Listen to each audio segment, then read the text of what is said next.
Friday the 13th really lived up to its superstition yesterday, you know what I'm saying? This video is sponsored by Skillshare. I love making costumes of any kind, and usually that means garments that I can wear on my body, but ever since I first started doing this, nothing quite rivals my love of just detailing the heck out of a good prop. Sometimes that means a mushroom lamp, but usually my prop of choice is that of the sharp, pointy, and oversized persuasion. So this week, since we are in the thick of the Halloween season, I want to challenge myself to make a Halloween-themed scythe. The only problem with that, how do you make a Halloween-themed scythe without it looking real stupid? I have already run into this problem. So for this, I really want to do something that includes several different avenues of Halloween aesthetics. I'm talking gothic, dark, and spooky, and then currently I'm also being very inspired by like vintage 1920s, 1930s Halloween. That's basically the uncomfortable energy that I am looking to capture here today. This also has some pretty specific parameters because it may or may not also have to match a future costume that I'm working on. No spoilers, you gotta subscribe to the Patreon for that.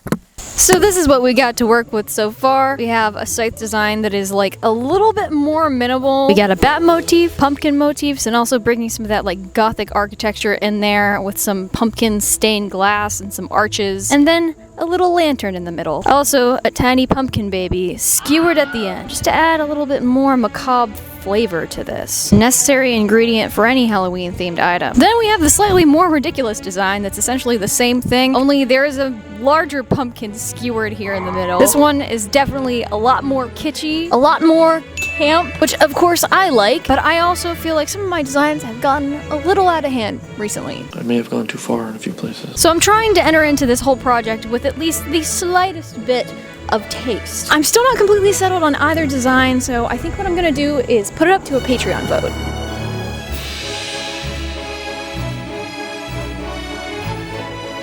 The next day.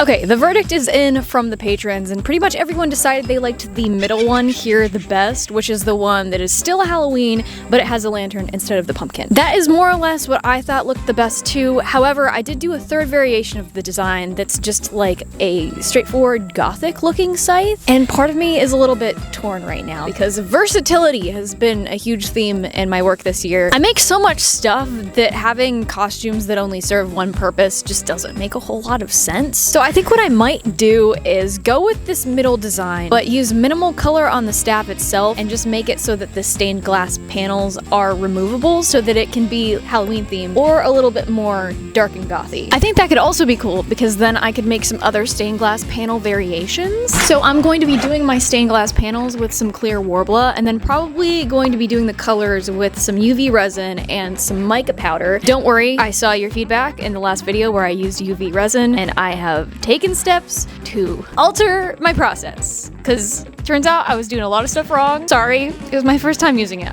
That's all I have to say. I'm gonna do the blade with some high density EVA foam, and then for the actual handle staff part of this, I have a long piece of PVC, and then I have these two smaller pieces, and I'm gonna try to make it so that the blade connects in the top, and then this connects in the bottom for the little pumpkin or whatever I end up doing. I do not have the necessary PVC connections for this, so I'm gonna have to make a run to the hardware store at some point and grab those. But before any of that happens, I need to pattern this out. But I have also noticed I've completely neglected to decorate for the Halloween season down here. We gotta do that.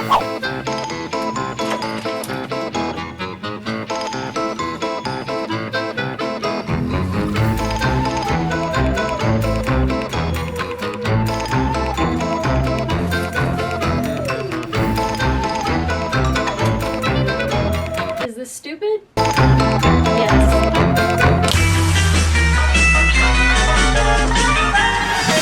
pattern this out, I very loosely used some measurements, but I mostly eyeballed a lot of things because that usually works okay for me. For any tweaks, I trimmed and patched some places as needed until I got my desired shape. I did that by just taping together a bunch of pieces of poster board, which yes, I will later tediously cut the design out of to make a stencil. And yeah, look at that, it ended up working pretty well. There you go. What do you think? Good proportion? I think it's pretty good. When it kind of detracts from Yeah, the no, coolness I'm having a factor. hard time I think with it's pretty good. I can work with this. Okay, you can't see it super well because this pattern is just flopping in the wind, but I think this looks pretty good. Let's start cutting things out.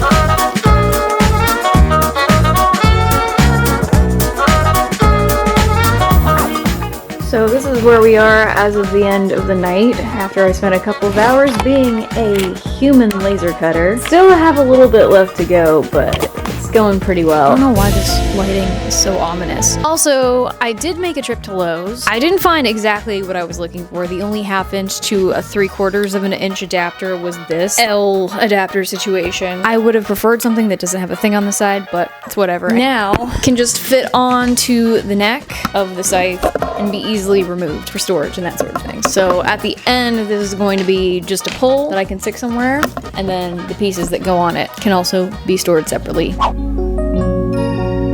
So I'm not sewing this week, but I know I'm going to be doing a lot of sewing in the next couple of weeks because my Halloween costume is my biggest project of the year. As my sewing projects have gotten more complicated, I've had to do a lot more hand sewing, which I suck at. But thankfully, Bernadette Banner recently launched Hand Sewing Level 2 Common Stitches and Where to Use Them, which as always is available through this video's sponsor, Skillshare. Skillshare is the world's largest online learning community, and they offer classes in a wide variety of topics, including illustration, graphic design, photography, creative writing, animation, film and video, and I'm running out of breath now, so I'll just show you the full list. And if you're interested in ways to level up in your creative career, they also have classes in freelancing, entrepreneurship, productivity, marketing, social media, UI, UX design, and even more. And of course, those topics include sewing. There's a lot of great sewing classes on Skillshare, like Sewing Basics, Make Your Own Clothing with Denise Bayron, and there's also Hand Sewing Basics, Work Wonders with Fabric, Needle, and Thread with Bernadette Banner, which is the predecessor to her latest class, which I just took this morning. I think Bernadette's hand sewing classes are super useful because they make sewing accessible to anyone, even if you don't have a sewing machine. Heck, even if you want to sew in a park and you don't have access to electricity. I've always had such a difficult time wrapping my head around how you do these complicated machine stitches but with just needle and thread. And across these two classes, Bernadette teaches you to do just that with perfect clarity. So whether you want to learn the basics of watercolor painting, which I highly recommend as a cozy autumn activity, or start your own business, Skillshare's classes can take you from beginner to a pro alongside a supportive community. So if you want to try some classes out, in honor of the spooky season, the first 500 people to use my link will get one of Skillshare's best offers yet. 30 days free and 40% off your first year of a Skillshare membership. For in the US, that's only $99 for your first annual membership versus the usual $165. So go sign up, take up your new cozy autumn hobby. Now let's get back to my cozy autumn activities. After tediously cutting out a bunch of those arches for the rest of the blade, I went about finishing up the construction, starting with the lantern. For that, I patterned out a square that seemed about the right proportional size and cut the angled edges of each triangular piece at a 45-degree angle so that whenever I glued them together, they were sloped like they were in my illustration. I constructed a tapered box for the bottom part of the lantern to give it some shape. I then glued all of the foam pieces of the blade together so that I could assemble it and give it a little test, and it was actually looking pretty good so far. Nice. For the lantern uprights, I cut and glued some tapered pieces of foam between the top and bottom, which got some galvanized wire supports later on.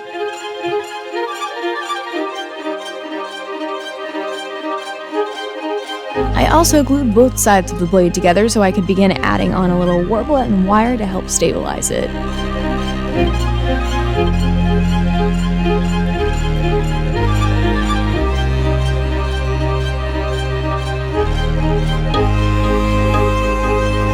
So I am currently trying to figure out how best to stabilize all of this because whenever I hold it up here, it is still pretty floppy. So right now I'm just trying to use a combination of like galvanized wire down the bottom of the blade and then also some warbler over that so that I can get a little bit of sharpness to the blade. So far that's working pretty well on the bottom, but because of the order that I have to put the like clear panels in, I can't really do the top until I prime this. I don't know how I'm going to stabilize the top yet because the top is still very floppy. It's not stiff enough at all. So I'm figuring it out, but this is very much trial and error because the design just has a ton of holes in it.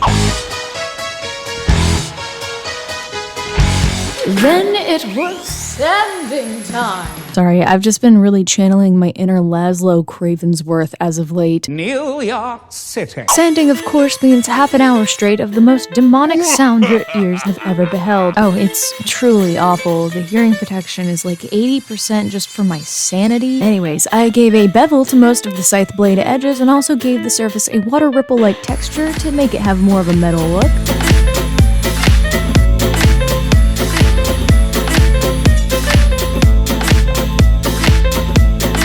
And I also added a wood grain texture to the neck and lantern with my wood burning tool.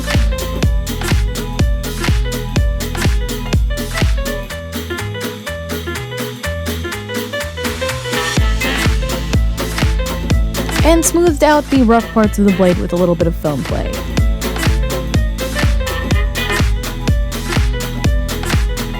I also added those foam spikes to the lantern and sculpted the little pumpkin that will go at the very bottom.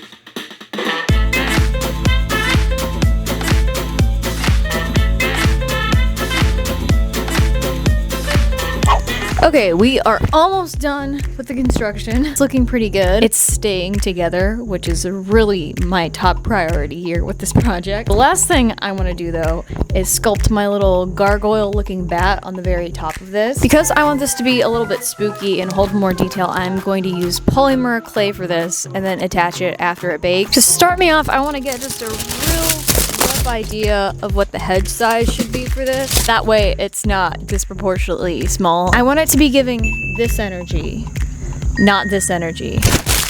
Maybe a little bit bigger than that. Alright, I think that looks pretty good.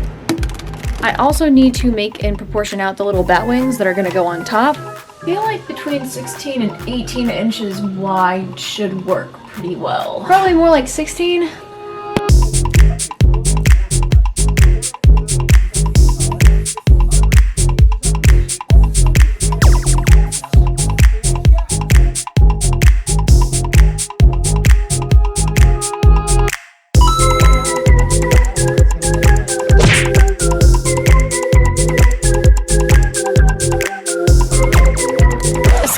Is like the exact same color as my skin tone, and I don't know how I feel about that. Let's sculpt that.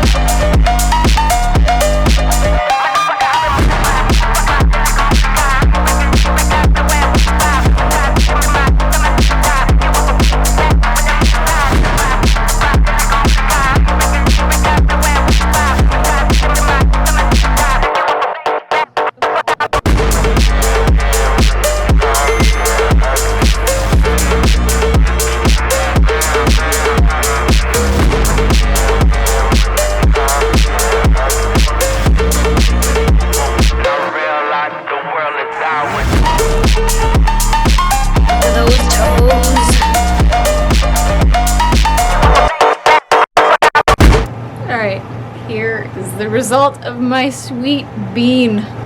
It's a little bit cursed. I really like how the face came out. I'm actually really proud of it, but then you just rotate a little bit and cursed. It's also got some little legs, which I'm going to attach after I bake it. It all should presumably make a lot more sense whenever I put the wings on. Something like that. Look at that, little bat friend. As always, let's see what the executive producer thinks. Hello, I have something which is most likely also a confusing item for you.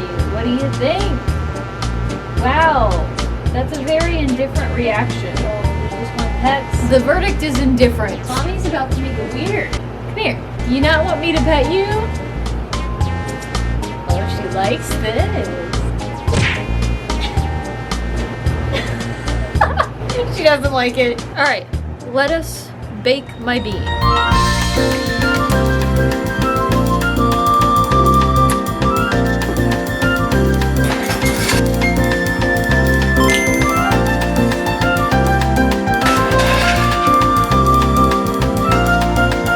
And welcome to the last day of this project. It is painting day. As always, there's so much to do. I've already gone and gotten the part of the blade that I want to be really smooth prepped by giving it a coat of clear enamel. That way, whenever I go and prime it, it'll just be super smooth. Mostly, I'm just gonna go in, give this a quick airbrush, do some dry brushing on it to bring the details out. I'm not gonna go and be too overly complicated today, because I'm tired. So, let's go ahead and prime this up.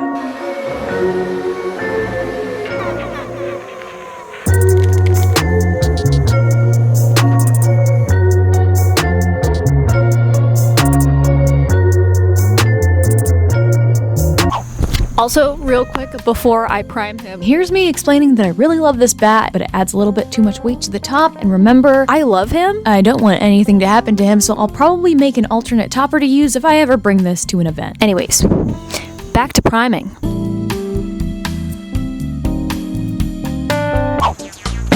Come my microphone is very much picking and choosing when to work. This is the point in the video where my lav mic completely stopped working this week. There's an issue with the mic jack on my camera itself, which sucks. I need to upgrade my camera soon anyways, so leave your camera suggestions in the comments. It's mostly in-camera audio for the rest of the video, which is hot garbage, but I tried my best. Sorry about that. Anyways, I'm about to work on my stained glass bits with a little bit of UV resin. I went a couple of minutes ago and pre-mixed those up.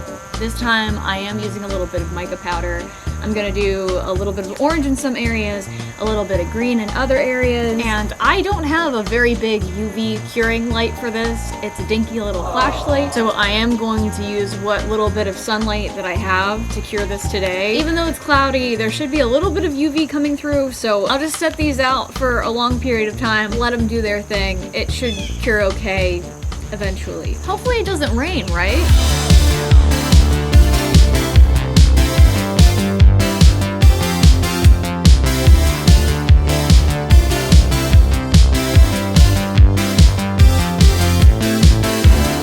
Alright, these are just gonna chill out here for the next couple of hours, do a little bit of Robert Smith action. So now, we airbrush.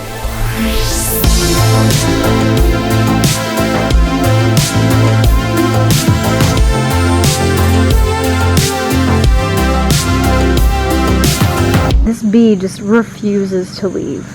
It says it's home now.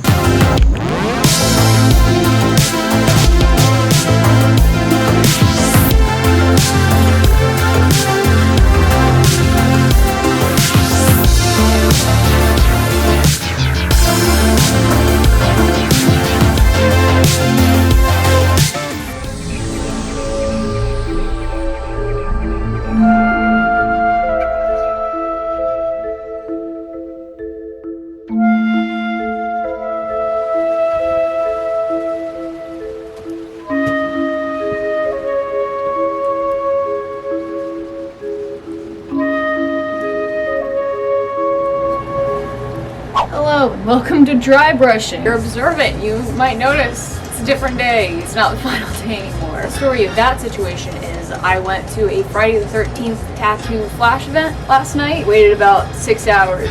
We did get in. This event last night was just really popping off, which is great for the tattoo shop. It just meant that I did not get home to finish this. I'm also using my phone to record audio because I'm pretty sure the mic jack for my camera is broken, so that's also cool. That would be the reason why my mic hasn't been working this week. Friday the 13th really lived up to its superstition yesterday, you know what I'm saying? A little bit of that. Today we are going to experience the joy of painting. See, I love dry brushing because it's like easy, and so few things that I do for these projects are. So whenever I encounter a task that's actually easy, I'm like, close, you're like, oh yes. Yeah. Dry brushing montage.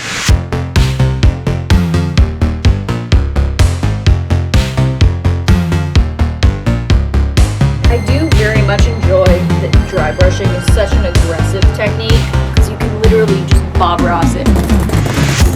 There you go.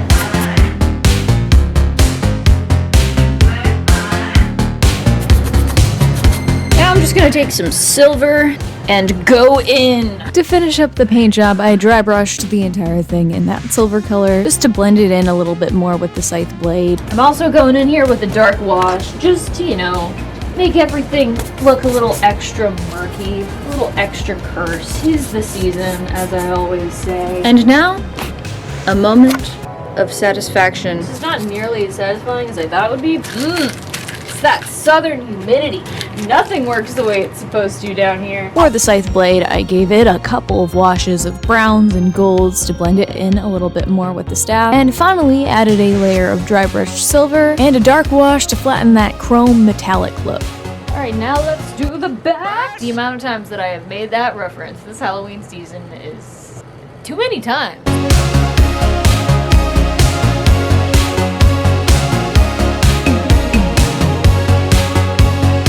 Side note, I did make an alternative little pumpkin topper that I am going to paint up just so I don't accidentally break my beautiful little bat sculpture. Let's see him paint it up. And there you go, little pumpkin paint job. I sealed the paint job by giving the blade and the bat a layer of clear spray enamel, and the lantern and staff didn't get a coat. I ran out, I'll have to do that later on. And before adding the stained glass panels in, I gave them a quick once over with my airbrush in a dark brown to add in some shadows around the resin sections and give it some dimension. Okay, we're almost done, but like I said, I do kind of want to go for versatility this week because with something this big, takes up a lot of space, it's just more convenient, it makes more sense if it can do more than one thing. So, what I'm thinking, I want to be able to take my panels here in and out, so what I think I'm going to do is just add Velcro along the top of this so that it can Velcro together and apart so I can just slip the panels in. And same for our lights over here, I'll have those lightly placed in here so it can be kind of convertible from more of a Halloween focused prop to more of like a dark staff. And then same with this, it is all kind of brownish, which does make it feel a little bit more like a Halloween prop, but I'll probably develop a different staff for just the scythe blade at some point so I can use that on its own. And then I can also use this on its own. I'm thinking I'm gonna put this up actually as like a Halloween decoration whenever kids come by trick-or-treating. I think that would be cool. So, versatility, practicality, terms that I'm slowly becoming familiar with. I think this will work.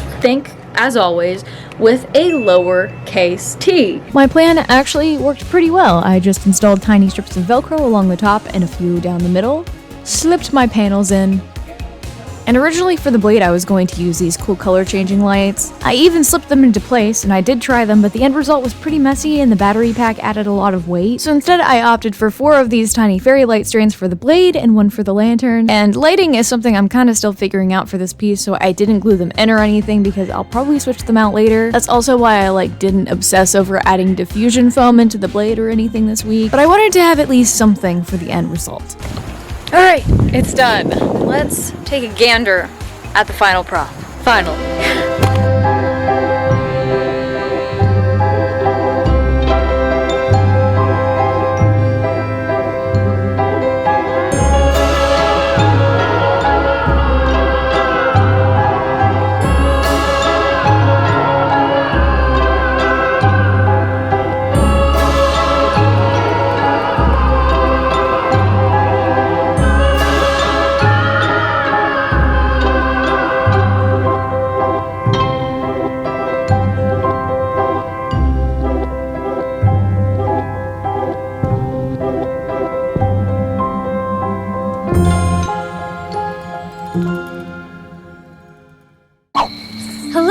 It is done. Sorry, it gets dark at 6:30 here right now, which is inconvenient for filming purposes, but I have a big site, so what does it matter? So before I leave you for this week, I do want to show you something because I kind of accidentally maybe made 2 kind of complete props this week without even really realizing it. If I just want to have the lantern on its own, this is basically a complete prop. If you want to, you can also do a giant heavy scythe. This is the pole that I used for my Ruby cosplay back in the day, and it's very heavy. That also makes it a lot more equipped to handle the heavy weight of the blade and also the bat on top. So if I want to use it for, I guess, extended periods of time, I just want to be a little bit more secure in all of this, I can just put it on this heavier one. Anyways, thank you guys so much for watching. I know this video was a little bit weird. I ran into some technical issues with my audio and also building a scythe.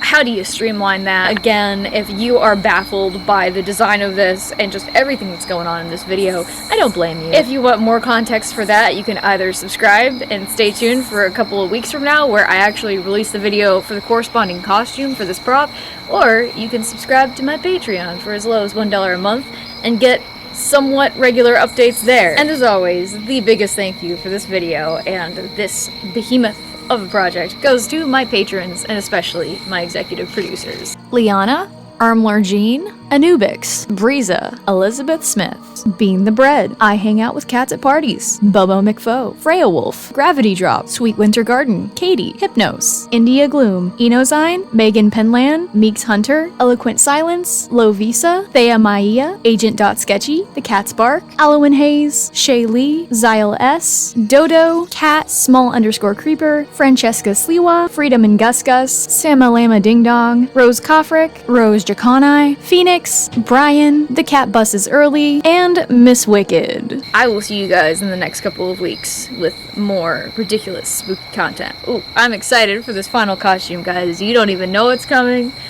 I don't even know it's coming.